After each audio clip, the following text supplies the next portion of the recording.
Okay, hello everybody. We'll be continuing. This is the panel discussion with a group of people that have some relation with the AI ML, but it is kind of a diverse group. This will be very unstructured discussion, and I will be moderating it for some reason. And the way how this discussion got started is kind of typical in the today's world of the AI. What I've done, I took the list of the speakers and with their discussion topics, and I asked 3 different AI agents to create a summary and suggest a list of people that would be a good candidate for the panel discussion. Out of this came certain list of people.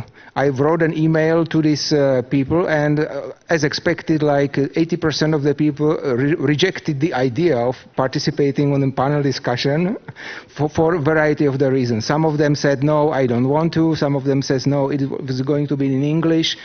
I don't feel comfortable doing it in English. Some of them said, I need an NDA from my employer, and that is too late to get the NDA. So we kind of ended up we did the same process as we do with an AI. You use the AI to generate a first draft, and then you refine with a manual interaction. And the result of this refinement is sitting in front of you here. Thanks a lot, guys, that you agreed on some of them on a fairly last moment to be kind of involved. And I would ask to the panelists to introduce themselves. So I will start. I'm Adamy. I'm one of the people that are organizing this event, and I'm a DevOps engineer and cloud engineer, and I work in this industry for like way too long. So my main areas in DevOps, infrastructure, Terraform, AWS, all that's my area. And I'm enthusiastic user of the AI, both as the user as well as trying to play with the local models using Olama. And today I found out that I should be playing with Ramalama instead, and I will. That this was an excellent presentation by Dan. So that's me. Hello guys, I'm Viliam Kačala. I'm mostly cloud developer working with Kubernetes operators and some services on top of Kubernetes and infrastructure and so on. As a kind of hobby side job, I also teach programming and software development on college. So I'm meeting AI pretty much every day, and I must say that I don't like it very much, though I do have some, let's say, home lab experimentation with this stuff, but I'm like more realistic about the future and so on. So I think that's pretty much sums it up how I end up here. Okay. Okay. Usually I like to start out by saying I really don't know that much about AI, but so I think the AI was hallucinating when it picked me. But bottom line is I'm looking at how you would run AI in both production, but also for developer workloads. So figuring out the easiest way for developers to start out playing with AI, help them get AI onboarded, and then help them, once they have it running locally on their laptops, get it into production. At Red Hat, we're investigating lots and lots of, we want you to run your AI on top of our platform. So we're really concentrating on sort of the large distributed models. So you're talking about hundreds of thousands of people connecting to a model and asking it questions, sort of like the OpenAI type model, but doing it inside your company. But we also look at edge deployments. So how are we going to handle McDonald's? So you drive up to the window and you say, I want 2 cheeseburgers and fries, and have it, in 800 different languages, and have that actually work. So I'm concentrating more on the McDonald's use case than necessarily the centralized server use case. I have a microphone. Does it work? Yes. Hi, I'm Pavel. I'm from Prussia Research, which is not that much into AI. You know, we are manufacturing 3D printers. However, I'm working as DevOps engineer, cloud engineer, and I'm mostly into observability. And observability in AI is a very interesting topic. If you were at the GraphanaCon this year, and they were showing very nice LLM that was able to generate dashboards. I even tried vibe coding, in quotes, metrics queries for Prometheus. However, it doesn't work that well. You know, Prometheus have one quite big issue with its query language, and it's not that well known. So LLMs basically cannot learn how to display metrics properly if you want something specific. If you want something basic, yes, it works very nice, but for something specific, it doesn't work. However, I'm also exposing metrics from the 3D printers, and that's very interesting because I'm currently working in my free time on finding correlations between data from several sensors and issues with the prints, and trying to solve the issues that you can have with the printer, mostly with development, of course, not like as a user. But yeah, it's mostly for fun, you know. And yeah, I will probably pass the microphone because I don't even know how I ended up in here. Hi, my name is Patrik Majer. I work from Tricentis. I work like system admin in the past years. At the moment, it's like the infrastructure engineering, SRE, or if you see my T-shirt, I would say some Kubernetes engineer. I will probably cover stuff mostly from some infrastructure part of that, or because I'm focusing on CNCF stack, on Kubernetes itself, and platforms and observability. And for past several years, I'm also running systems also in clouds, mostly AWS and Azure. And currently I'm part of the implementing the AI stuff in our product, like copilots and so on. So we'll see. Hello, I'm Mareš. I'm freelance DevOps and platform engineer. So if you want some help with your platform, give me a call. Right now I'm spending most of my time at Notina. And my relation to AI, I'm using Copilot, I'm using ChatGPT, I'm using all of those fancy things. I gave a try to Cursor. It's good at writing code, it's bad at doing platform stuff. And one more thing, I used to do some MLOps things at Glami. At Glami we ran some models that we use for product recommendations and product classification. We used to change the entire catalog like every quarter basically. It's 3 million products, you can't do it by hand. So we had machine learning to do it for us. That was my big professional experience with machine learning on the other side, on the back-end things. And how I got to this talk, well, about an hour ago I was approached by Uri and he made me come here, so shame on you. Okay, thank you very much. So let's get started. The first kind of topic I would like to discuss is let's start on an optimistic note. Let's talk about problems.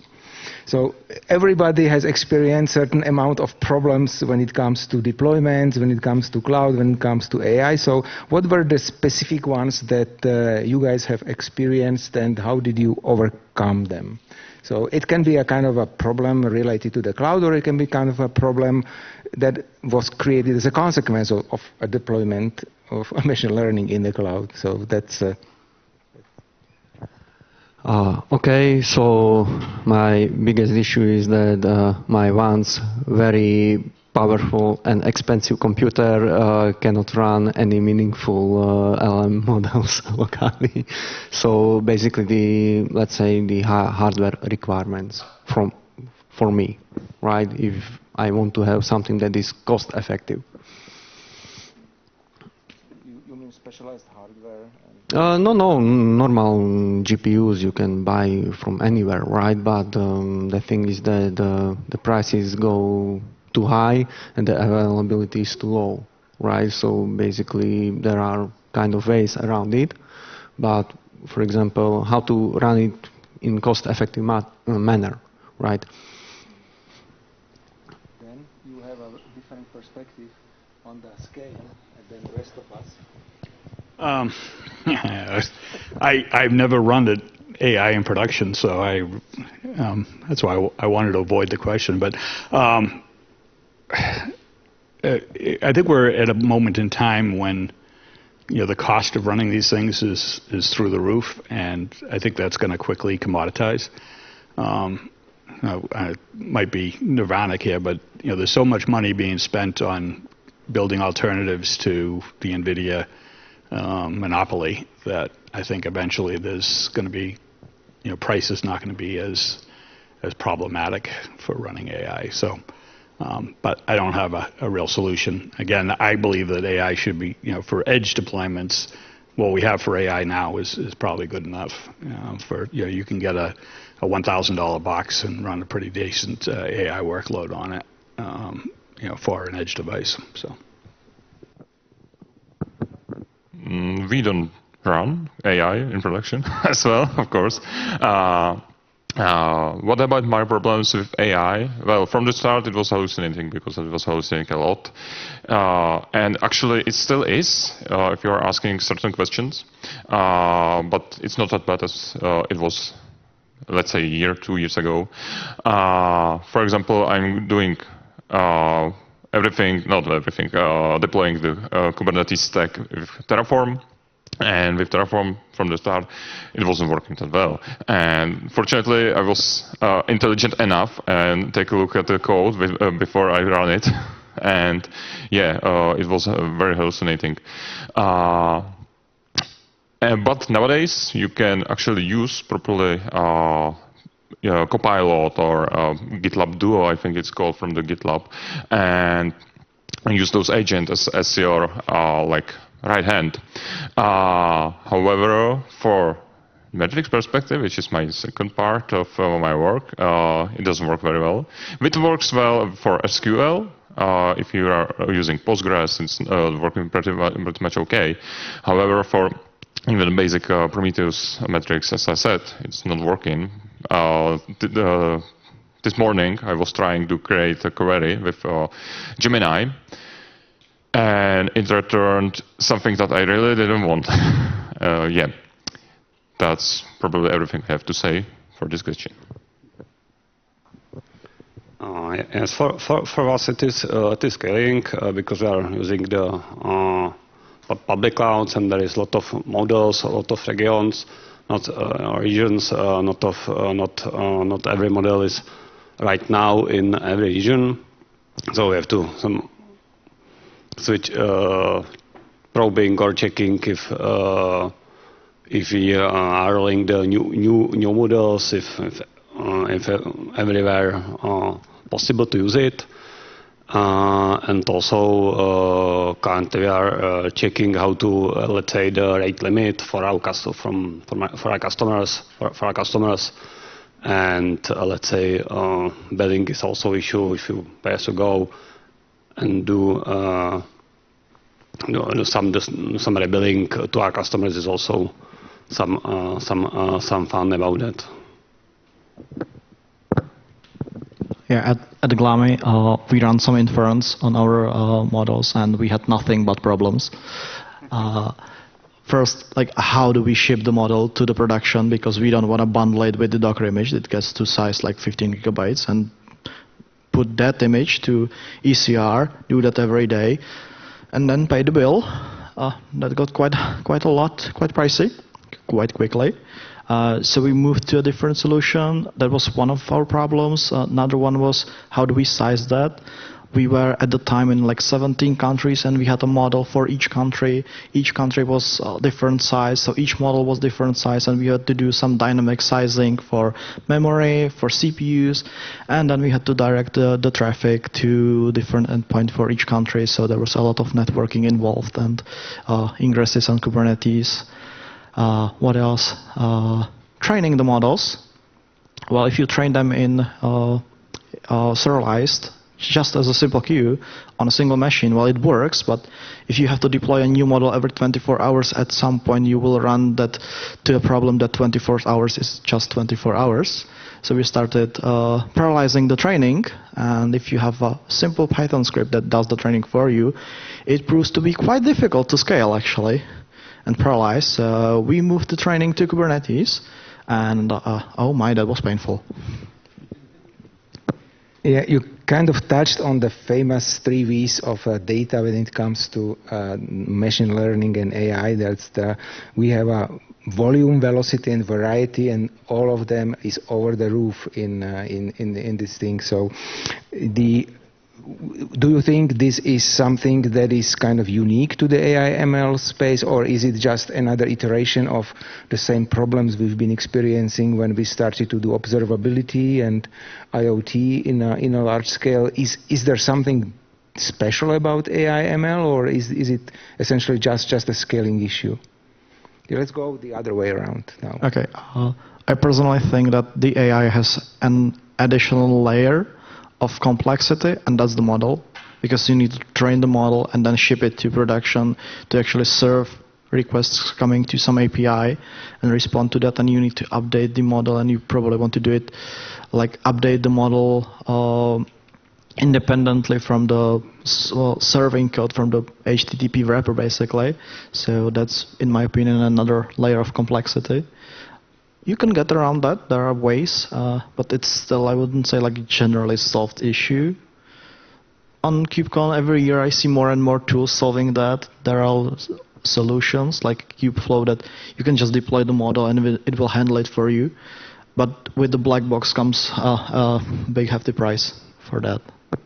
Devil advocates would say that if you see more and more tools solving the same problem, that the problem is not really solved, because otherwise the tools wouldn't be coming in at such a high speed. Or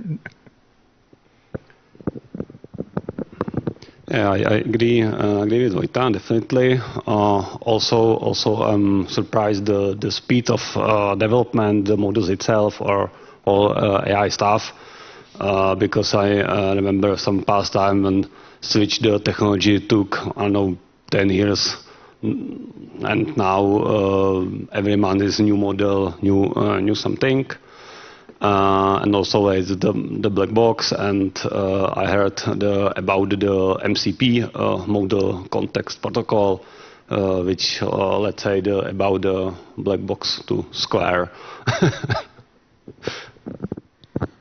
Yeah, it reminds me very fast internet development in the 90s and early 2000s. There was everything was online, and yeah, it's basically another bubble, let's say. But yeah, Viliburst, that's the question that probably I'm not someone to answer.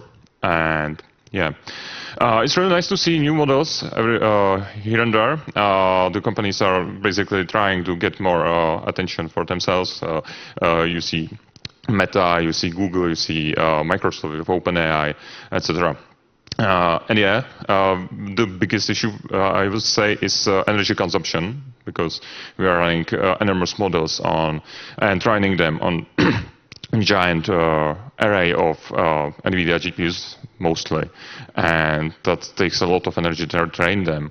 Even Microsoft is about to restart, I think, 3 Mile Island, a nuclear power plant, which says something about the future, and it's going to be very electricity heavy. Yeah, just following up on that, I heard this week that some of the AI companies are asking you to stop being polite to the AI. So you ask the AI to do something, you say thank you, and the AI will go out and burn a billion gallons of gasoline to process thank you. one of the things you talked about, the size of the models. The size of the models I can understand because I look at the models as just being a massive database of all the information in the universe, so they should be large. The problem as I see is the size of the software, the size of PyTorch, the size of container images that are actually required to process the models. We have all of the hardware vendors are off developing their own software stacks or their own personal ways of compiling PyTorch. So NVIDIA has a way of compiling it. AMD does, and Intel does, and Google has it for their. So everybody is like recompiling the thing. So we talked about the 1990s. To me, AI is sort of like where Linux was at about the time that Red Hat showed up. And that, everybody had their own distribution, had their own specialized ways of compiling stuff. And you could only get closed source drivers from hardware companies. So, you want to light up this CPU, you had to go out to Intel to get a specialized driver. So what I'm hoping is that open source does its magic thing and basically forces all of the GPU companies to start to commoditize, to start to, they want to sell their hardware. They shouldn't be out, they should be working together to get the software stack to work and shrinking the software stack to get these images. Right now, to run a CUDA image with PyTorch and use RAG, we're talking about 15 gigabytes of software. I mean, a distribution doesn't have 15 gigabytes. I don't know. I have no idea why they're using up so much software. So everything is very infantile, but it's accelerating at an unbelievable rate. So it's a very strange world that's going on right now. Okay, so in regards of scaling, so the largest issue I'm facing is that it's still a very experimental thing to do. Like open source engines and so on are just touching that kind of area, right? Because, okay, we are talking about cloud, so we all know about horizontal scaling and so on, but for machine learning models, for LLMs, it's basically a different song. Like, it's still the recommendation for running something is that you build the largest machine possible and put the largest model that it can handle, right? And basically then you can build several other machines, right? Multi-node cluster, and they will run each other, and then you can scale, load balance, request going through, right? But if you want to run like state-of-the-art models that has like trillions of parameters and so on, doing that on your own and scale it horizontally is pretty much, I don't know, it's still kind of not yet. It's expensive, right? Yeah, but it's not that easy actually if you want to have something that works. There is no like Kubernetes or something for large language models, right? When you just pull it out, add another node, and so on. Yeah. So there's the technical issues basically I'm facing, for example. I really like the parallel that you mentioned about the state of the Linux distros in late 90s before kind of a Red Hat emerged and kind of streamlined it, and the state of the evolution is sort of a similar, and I see there another kind of a conflict of cultures. One is that the traditional traditional AI, machine learning, is a domain of the data scientists and machine learning engineers. They are tinkering with one model, they are playing with it, modifying it, evolving it. That's one world. And on the other side, we want to deploy it in the cloud, where the domain of the DevOps engineers, which want the things scripted, automated, repeatable, dependable, reliable, measured, and so on. So how do these two worlds of the data engineers and the machine learning experts come together with the fairly well-established and well-defined practices of the DevOps and automation and CI/CD? What do you think? we need a Linus Torvalds of PyTorch, I think, is probably the so there has to be a dictator that stands on and stops, because to back up on your point, every person getting their doctorate or advanced degrees in data scientists are basically out there patching the hell out of the software to get whatever their latest GPU is working, and they're not working with someone to verify that their changes, right? It's just I'll just add another build flag or another build flag to the tool set rather than working together. So hopefully now that open source is now that companies are starting to concentrate more on getting the thing into production, hopefully there'll be more pressure and companies are starting to add data engineers or regular engineers as opposed to data scientists to work on some of the tooling. So hopefully that'll get. Lastly, you mentioned that you're hoping for a Kubernetes type thing to manage AI, and I would say that thing should be called Kubernetes, and Kubernetes should evolve to do this. We don't right now. The AI world and the container world are sort of evolving differently, and I think that's a mistake, and I think a lot of that's based on companies having a model of all these startups that are in the AI world want to make sure that they don't necessarily fall into the case of you can just use your existing infrastructure, right? Olama wants to sell you an enterprise server, but the goal should be to just use your existing infrastructure for running your workloads. Should be the same for running AI models.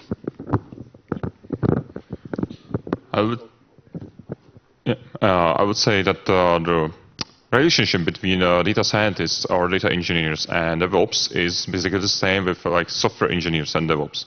And yeah, I fully agree. The Kubernetes for AI should be Kubernetes. Because why reinvent the wheel? Because it works. Maybe do some changes, yes, of course, to accompany artificial intelligence and machine learning and ability to run LLMs efficiently, which is where we struggle. We have already Argo CD. We can use that for deployment. Continuous delivery. We have CI tools. Okay, maybe there's something we can do something more. And yeah, I would say the world is not gonna change with AI, but more like evolve in the way that allow AI to run almost everywhere. Before you hand the microphone, I would like to play a devil's advocate again.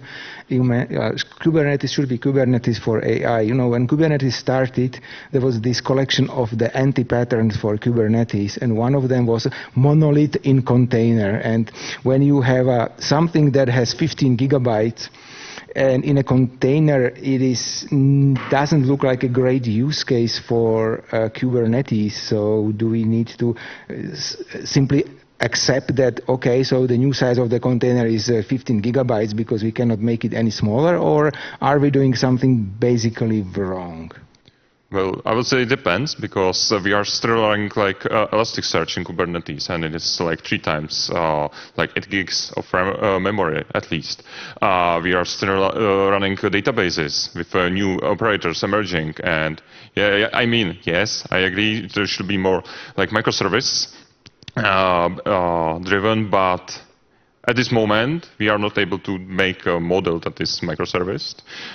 Maybe, however, I would say that it's not anti-pattern, but stateful load is something that is working much better in Kubernetes world nowadays than before, because a few years ago you will probably run away when you someone say run databases in Kubernetes, and it's much better to, let's say, use some kind of software as a service or databases as a service, and just leave it there.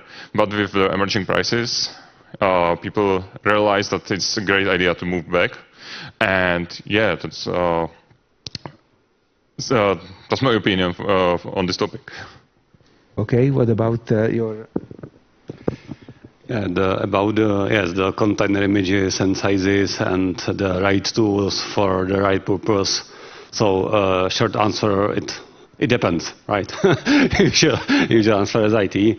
But in general, you have to first check the architecture and ensure if you are building, I don't know, the small house for a family, or do you want to build some Rakodrop or building for 2,000 people, and after that you have to decide the architecture and some size of the Kubernetes cluster, some pickups of technology, and the setup, the latency, or so on, and or some parameters of the whole system, because almost everything now is some distributed system, and to have some inputs and to expect some outputs, and between them in some relationship, and you have to describe first what is the inputs and what is the outputs of these systems. Okay, I'm gonna roll back to the previous question about data science people versus MLOps people. Any data science people in the audience? Okay, good. I'm gonna offend all of them. I haven't seen a good production code for running in cloud native world done by data science person. I'm sorry. Is that the people are extremely experienced in the data science, but they lack the experience for running sys services on scale. There is the graceful shutdown. You need to account for a lot of things moving around in the cloud, and how do you deploy the model and starting the services that serve the models. It takes time to start them up. It's like the Java fiasco all over again. It takes like 15 minutes to download the model if you download it during the startup, so you will use the Kubernetes startup road. But if you shift the pod around in Kubernetes, oh my, you're gonna wait for the new pod to come online. So there needs to be more joint effort between those two groups to actually work together on fixing those things, and at least be aware of them and design for them. I would say that's the approach for now, at least for next several years. And what was the other question after that? Sorry. Talk about the size of the containers, whether it's the new normal, the 15 gigabytes. Oh yeah, the container size. Well, the thing is that it's still under heavy development, and you have a lot of like software layers under your software that you write. I mean, you write Python, you use so much C++ under that you have no idea that there is and how it works. You use CUDA, you use, I don't know, Conda and all of that Python stuff. I'm not Pythonista, sorry guys. And it's very heavy on the containers, and I believe that there needs to be still a lot of development done to optimize it for the container sizes. And I don't know if we actually can optimize that. So I would say, again, it depends. But I see hope, a light at the end of the tunnel, but the tunnel is still very long for the optimization of container sizes. And that's the runtime for the container, and then you have the models. And the models change. And that's a whole nother dimension of problems, and you need to ship the models to serve the data in the model from the serving side of things, and it depends on your workload. How often do you change the model? Because in some cases, you change the model like once a year, and it's fine for you to redeploy the entire fleet and do a redeployment with a change of code. But in some cases, you change. For example, in the Glami case, we changed the model data every day, but the serving code was mostly the same. It was well optimized, no need to change that, just change the model. So we were doing rolling updates just to update the model to make the pod download the new model.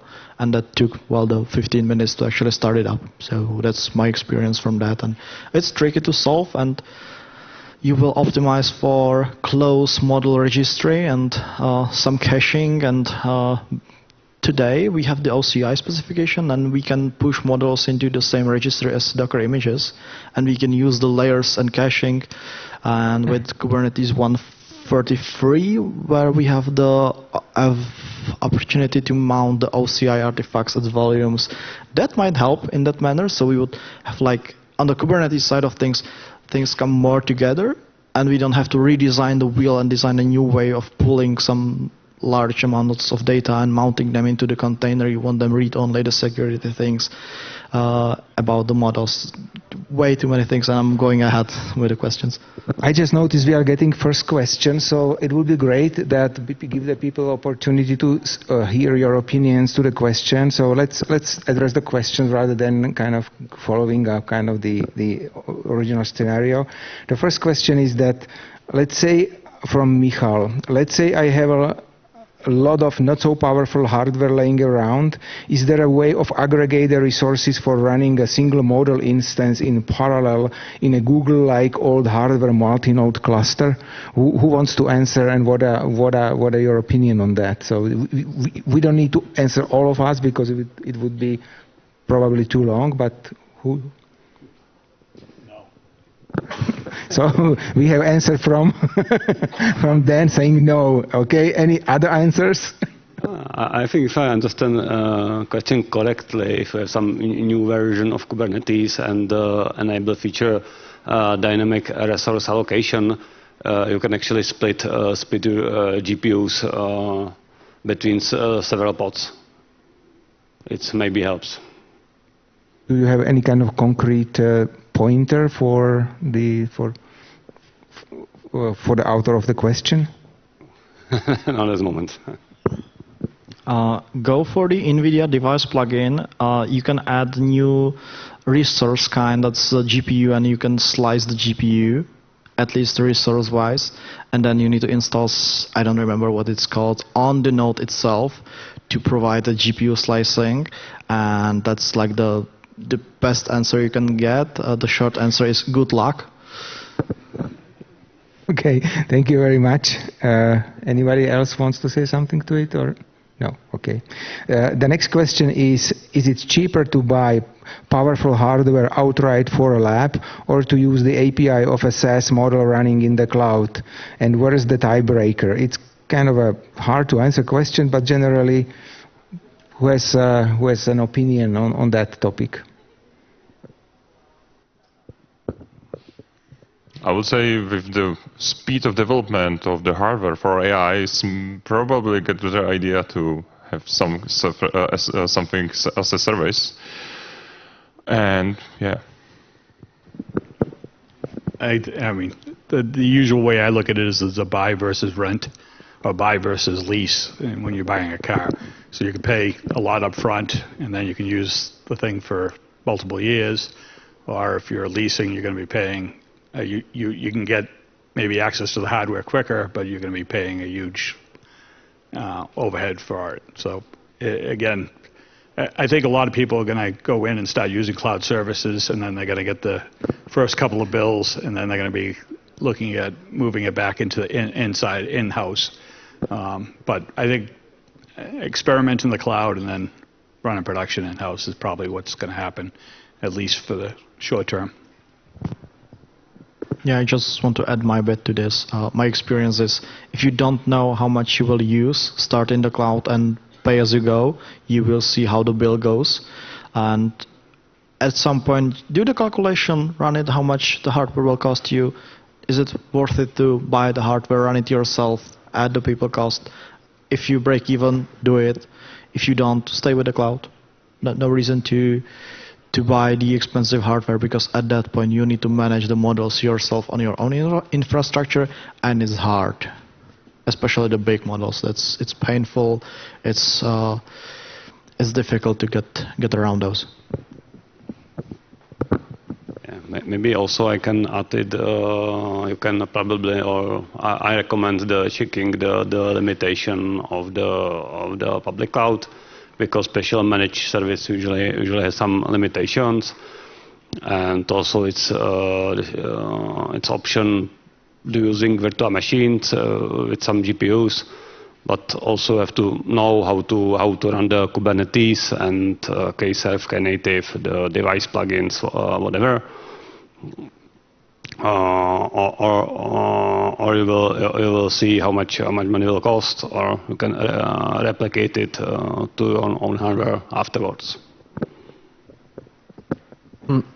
I generally agree, though sometimes it is cheaper to buy your own thing. Like it was like a year or 2 years ago when I checked that you could rent EC2 instance on AWS with something like RTX 3060 level GPU, and in 1 month you pay the same money as to buy that GPU itself, right?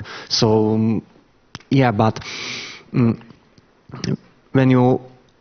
when you are experimenting, then the cheapest way from the start is to just use hosted models, like, because they are much better than self-hosted ones, right? Because like, yeah, you have open source model, DeepSeek R1 or something like that, right? But that can compare with GPT models, Gemini and so on, but you need a pretty beefy hardware to run it locally, like at least 10,000 euro or something. You want to like solid performance from it. So yeah, kind of depends.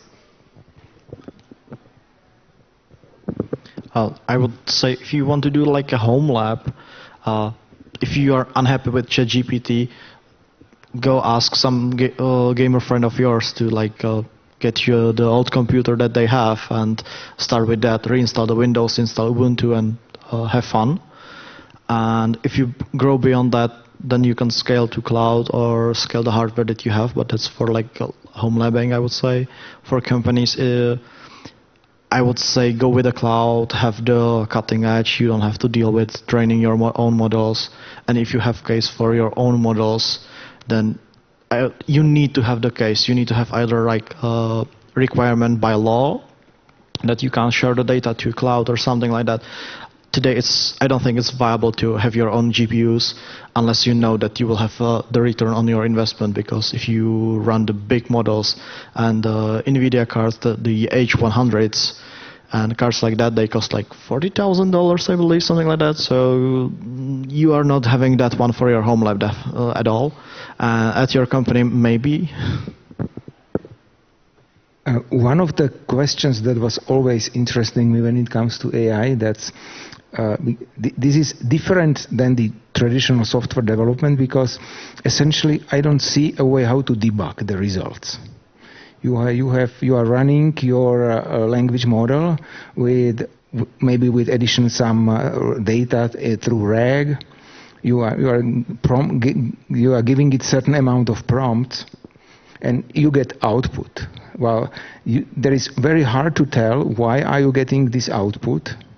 Why are you getting this output in one case and why are you not getting it in the other case? And generally, how do you approach such a mundane works like a testing or like a kind of explaining? So I noticed that new models have some features that gives you some visibility into the process of reasoning, but generally, what are your thoughts on that part? Because the software engineering was supposed to be deterministic. When you run a program, you kind of should know when you get the results, why you got the results, and you should be able to tell when you are not getting the results, why are you not getting the results, what do you need to do. This opens up completely new kind of worms in the AI models.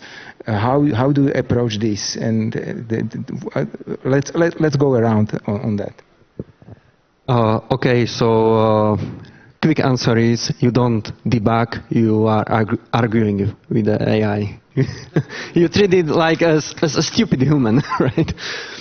And about the deterministic, that the code is deterministic, well, it's not that much, actually. You cannot predict how the code will behave, like halting problem and so on, theory of computer science, right? That's why you had the debugger. At all, because you didn't know how the code will behave. Okay. So from a security point of view, why are we hooking up MCPs to this thing that you can't deterministically know what it's going to do? I think you end up with AI models watching AI models, and that's really what the God models are all about. So you have to have one untrusted model watching another untrusted model, and hopefully they'll come to consensus on doing the right thing. What we found, even just trying to run AI models inside of CI/CD systems, it's so undeterministic.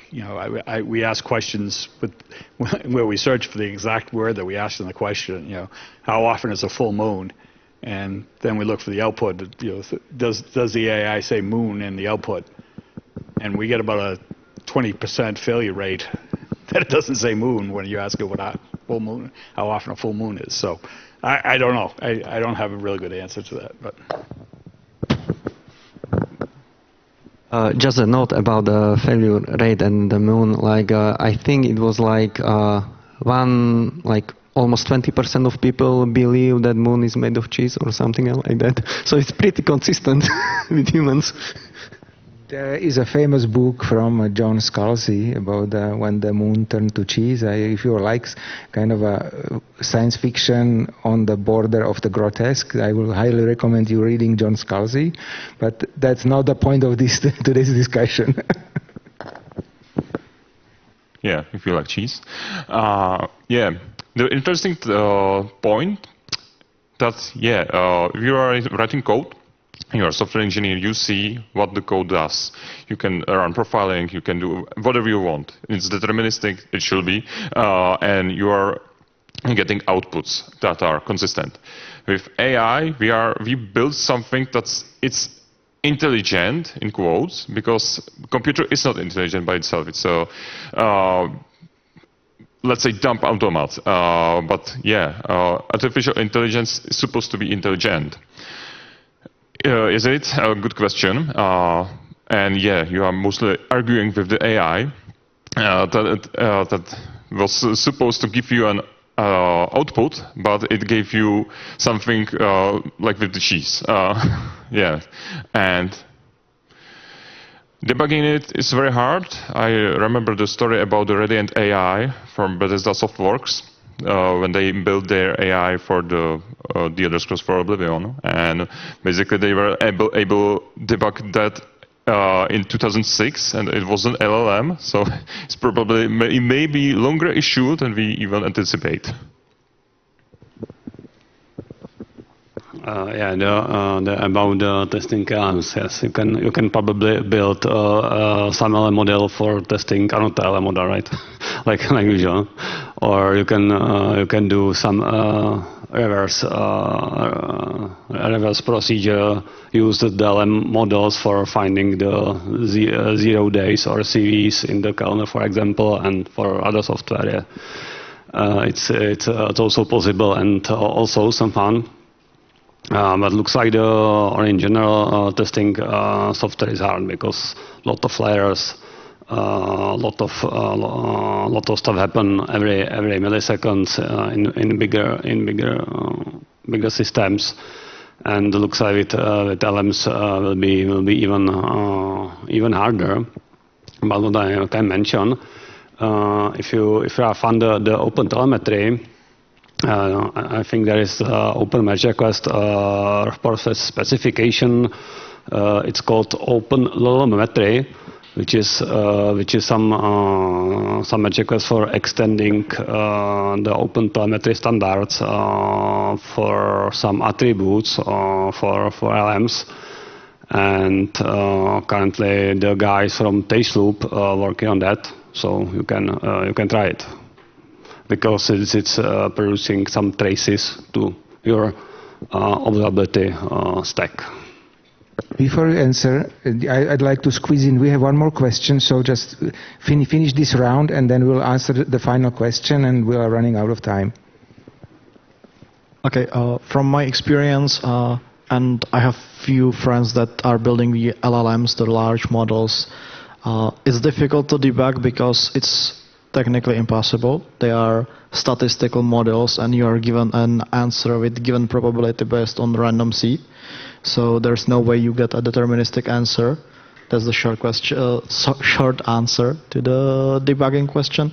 There are efforts to make models deterministic using a set seed for deterministic answers, but that's incredibly limiting to the models, at least nowadays, and it's gonna need a lot more research to get the models to certain performance in terms of response speed and performance, the model performance itself, to get models as good for deterministic testing. So good luck with auditing with models nowadays.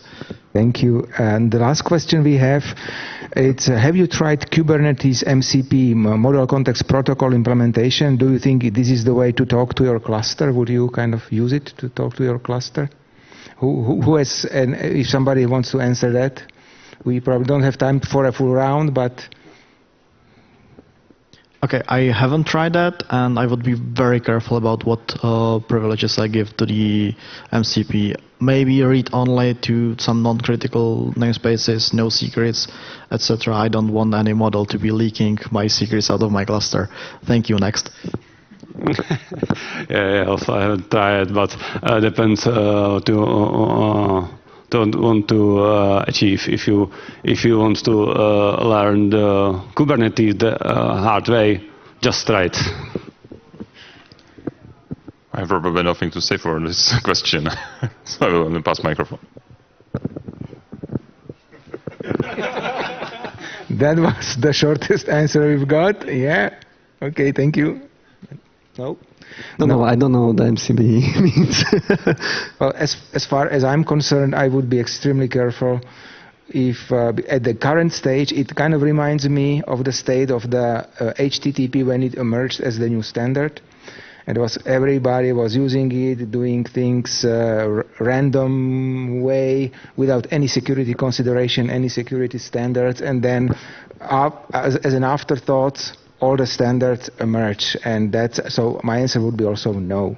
Thank you very much for taking part. We ran out of time. Taking part in this discussion. I hope you liked it. Thank you for listening to us.